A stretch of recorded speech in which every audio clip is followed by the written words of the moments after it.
estamos sempre aqui em conjunto e a conviver. Para aqueles que vêm pela primeira vez, eu gostava de dar só uma pequena explicação o que é que se passa neste espaço, embora isto seja um bocado cansativo para aqueles que já me conhecem o discurso de mandato de anos, mas é o seguinte, esta foi uma propriedade que foi comprada pelo meu avô em agosto de 1917 e a razão da compra foi que o meu avô chamava-se Francisco de Paula, por promessa da minha bisavó, a São Francisco de Paula, e o facto de ele ter encontrado aqui uma casa com uma capela cujo patrono era São Francisco de Paula, levou a tentar adquirir e conseguir comprar esta propriedade. Decorridos estes anos todos, nós desenvolvemos aqui atividades agropecuárias e florestais. A nossa atividade principal, como se diz em cenobística, linguagem económica, o core business da empresa é a produção de cortiça e de pinhão, que estão em termos de faturação um bocadinho lado a lado. Temos ainda cerca de 25 hectares de vinha, temos uma unidade de produção de leite de ovelha, cujo leite é transformado na canjaria do Vítor Fernandes, com quem temos um acordo de cooperação. As nossas uvas são transformadas no vinho herdado de Gâmbia, e que é produzido e comercializado por uma empresa que é a Sociedade Agrícola das Boas Quintas. E temos também uma unidade de produção de carne de bovino de raças autóctones portuguesas, que é a raça Bertelenga, que é cruzada com uma raça especializada na produção de carne, uma raça francesa que é o charolês. Penso que isto é uma linguagem comum que toda a gente conhece. Naquilo que interessa mais aqui às nossas atividades ligadas à natureza e à usufruição do espaço, a nossa forma de estar nesta atividade agrícola, temos preocupações sociais não só do ponto de vista interno, como é óbvio, com os nossos trabalhadores, com os nossos colaboradores, mas também para o exterior. Eu tenho um gosto enorme em partilhar este espaço, em preservá-lo com as pessoas que queiram usufruir dele e que se nos queiram juntar e passear e fotografar, desenhar, pintar, etc.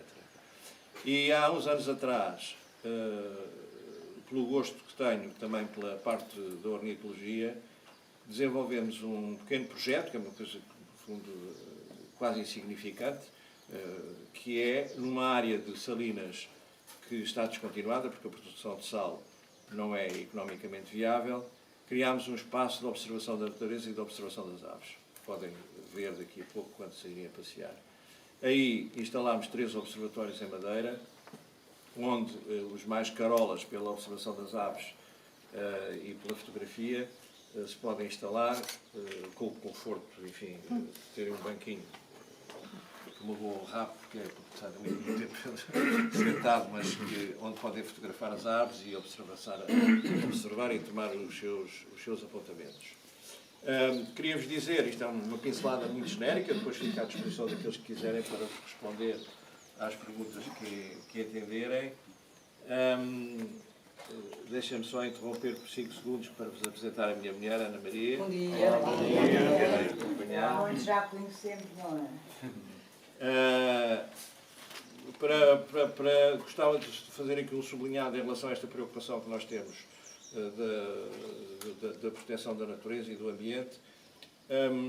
Eu desde muito novo, que comecei a perceber que a produção agropecuária e a produção florestal tinha que ser feita de uma forma sustentável. Ou seja, nós não podemos degradar os recursos naturais.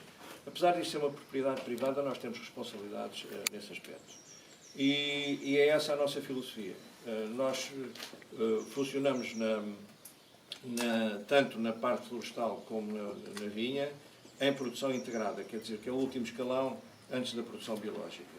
E isso leva-nos a estarmos certificados na área florestal dentro de uma norma internacional que se chama o Forest Steward Council e na parte agrícola numa certificação que se chama Business by Biodiversity. Isto obriga ao cumprimento de um determinado número de regras, que para nós são praticamente rotinas, a excesso algumas de ordem burocrática, enfim, que têm que ser cumpridas e que já não são rotinas da nossa prática, mas que, do ponto de vista, digamos, até da formação das pessoas que trabalham connosco, é muito útil e muito simpático. Eu passava agora a explicar-vos algumas coisas de ordem prática, também só em 30 segundos. Eu vou distribuir ao grupo, já agora apresento a minha cunhada Isabel, que é pintora de fino traço e que vai acompanhar o Eduardo e o Nuno, que são os pintores, para fazerem as vossas aplicações. Pronto. Eu tenho aqui 3 ou 4 folhinhas, que são fotografias aéreas com 3 percursos alternativos para os fotógrafos.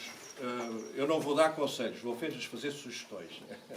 Que é o seguinte: saindo em frente da casa e indo em direção ao rio, encontram um primeiro portão, onde está lá um pequeno placar que tem 3 números.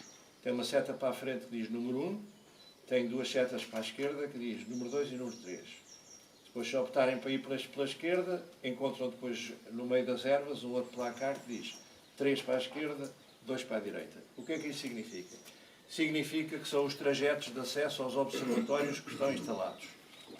Infelizmente, para aqueles que gostam de fotografar as aves, isto serve só para aprenderem o caminho, porque a maré está completamente vazia e as aves, com este tempo instável que esteve, estão todas muito para dentro do rio e poucas se encontram aqui dentro. Mas pronto, Mas vão ver. a natureza vão aparecer. Claro, vai subir a maré e elas vão... É o valor da minha mulher, é chamada.